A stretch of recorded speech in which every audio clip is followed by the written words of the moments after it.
देखो, टेररिज्म की दुनिया में कई ऐसे हादसे हुए हैं जो दुनिया के लिए एक शौक बनकर आए, लेकिन कुछ इंसिडेंट्स अपने आप में सस्पेंस और मिस्ट्री ही बनकर कहानी बन जाते हैं। ऐसे ही एक इंसिडेंट ने 1985 में पूरी दुनिया का ध्यान खींचा जब अशीले लोरो नाम का एक शिप हाईजैक हो गया।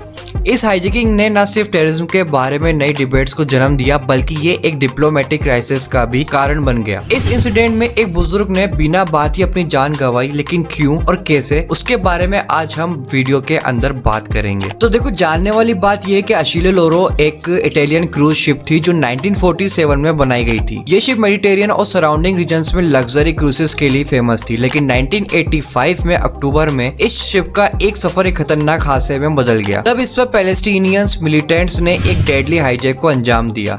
शिप पर लगभग 400 से ज्यादा पैसेंजर्स और क्रू मेंबर्स थे जो अपने वेकेशंस के लिए क्रूज का मजा ले रहे थे। किसी ने नहीं सोचा था कि ये क्रूज एक डेडली क्राइसिस में तब्दील हो जाएगा। तो देखो, बात ऐसी है कि अशीले लोरो हाईजैक को 4 पैलेस्टीनियन टेररिस्ट ने एग्जीक्यूट किया जो पैलेस्टीन लिबरेशन फ्रंट यानी कि PLF के मेंबर्स थे। PLF एक मिलिटेंट फैक्शन था जो पैलेस्टीन लिबरेशन ऑर्गेनाइजेशन का एक पार्ट था, यानी कि PLO का एक पार्ट। इनका मेन एम था पैलेस्टीन के कोस को प्रमोट करना और इजराइल के अगेंस्ट अपने ऑपरेशंस को अंजाम देना। इस हाईजैकिंग का मकसद था इजरायली जेल्स में बंद पैलेस्टीनियन कैदियों को रिलीज करवाना। हाईजैकर्स का लीडर था अबू अब्बास जो PLF का मास्टरमाइंड था। हाईजैक के दौरान उन्होंने शिप के पैसेंजर्स को होस्टेज बना लिया और डिमांड की कि उन्हें के लोगों को रिलीज कर दिया जाए। अगर ये डिमांड पूरी नहीं होती तो हाईजैकर्स ने धमकी दी कि वो शिप के पैसेंजर्स को सभी को मार डालेंगे। तो होना क्या था, अक्टूबर 7, 1985 को अशीले लोरो शिप हाईजैक हुई। पैलेस्टीनियन टेररिस्ट ने अपने वेपन्स के साथ शिप को कैप्चर कर लिया और पूरे क्रू और मेंबर्स को अपने कंट्रोल में ले लिया। तो देखो, पहले तो किसी को समझ नहीं आया कि आखिर हो क्या रहा है, लेकिन धीरे धीरे शिप पर एक बड़ी इमरजेंसी सिचुएशन बन गई। हाईजैकर्स ने इटालियन कैप्टन से डिमांड की कि शिप को इजराइल के पोर्ट की तरफ ले जाया जाए। देखो, सस्पेंस का असली शुरुआत तब होती है जब हाईजैकर्स को रियलाइज होता है कि उनके प्लान के बारे में इंटरनेशनल अथॉरिटीज को पता चल गया है।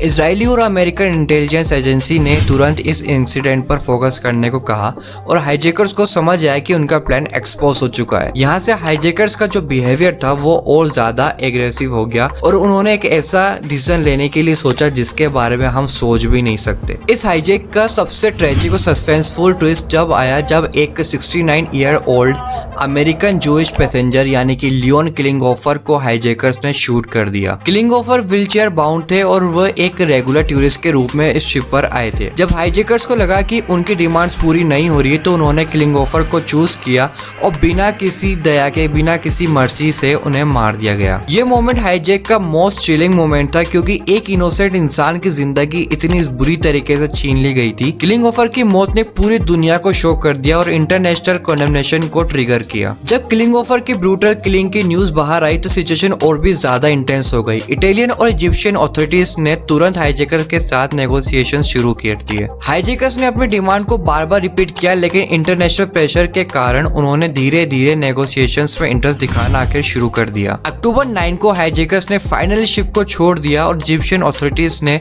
उन्हें सेफ पैसेज देने का प्रॉमिस भी किया। हाईजैकर्स ने डिमांड की कि उनके लिए एक एयर ट्रांसपोर्ट के जरिए किसी फ्रेंडली अरब कंट्री में भेज दिया जाए। इजिप्शियन गवर्नमेंट ने उनके इस डिमांड को एक्सेप्ट भी कर लिया और उन्हें एक इजिप्शियन प्लेन में डाल दिया गया। लेकिन असली खेल तो यहाँ से शुरू होता है जब American authorities, specifically president Ronald Reagan ने जब हाईजैकर्स को एक्सेप्ट होने से रोकने का फैसला लिया। अमेरिकन फाइटर जेट्स को तुरंत ऑर्डर दे दिया गया कि इजिप्शियन प्लेन को इंटरसेप्ट करें। ये प्लेन माल्टा की तरफ जा रहा था, लेकिन अमेरिकन जेट्स ने उसे सिसिली, इटली के एयरबेस पर लैंड करने पर मजबूर कर दिया। तो देखो, इसके बाद क्या हुआ होगा मैं आपसे जानना चाहता हूँ, क्योंकि इटली ने तो साफ तौर पे बोल दिया था कि आप लोगों को जाना है तो आप लोग जाओ, लेकिन अमेरिकन प्रेशर के कारण इटालियन अथॉरिटीज ने हाईजैकर को सिसिली में अरेस्ट कर लिया। ये एक बड़ी डिप्लोमेटिक विक्ट्री थी क्योंकि हाईजैकर्स को फाइनली पकड़ा गया था। लेकिन इस कहानी में और भी ट्विस्ट थे। हाईजैकिंग के मास्टरमाइंड अबू अब्बास को इटली ने अरेस्ट ही नहीं किया क्योंकि उनके ऊपर डिप्लोमेटिक इम्यूनिटी थी। अबू अब्बास को इराक में सेफ पैसेज दे दिया गया, जिसके लेकर अमेरिका और इटली के बीच में काफी ज्यादा डिप्लोमेटिक टेंशन बढ़ गई। हालांकि बाकी हाईजैकर्स को इटली में ट्रायल फेस करना पड़ा और उन्हें लॉन्ग टर्म इम्प्रिजमेंट की सजा भी दी गई, यानी कि उम्र कैद की सजा सुना दी गई। ये इंसिडेंट दुनिया भर के गवर्नमेंट के लिए एक वेकअप कॉल बन गया कि टेररिज्म का रेस्पॉन्स कैसे देना देना चाहिए। तो देखो ये सोचने वाली बात है कि अशीले लोरो हाईजैकिंग के बाद कई सवाल उठते हैं। सबसे बड़ी बात तो ये कि अबू अब्बास जो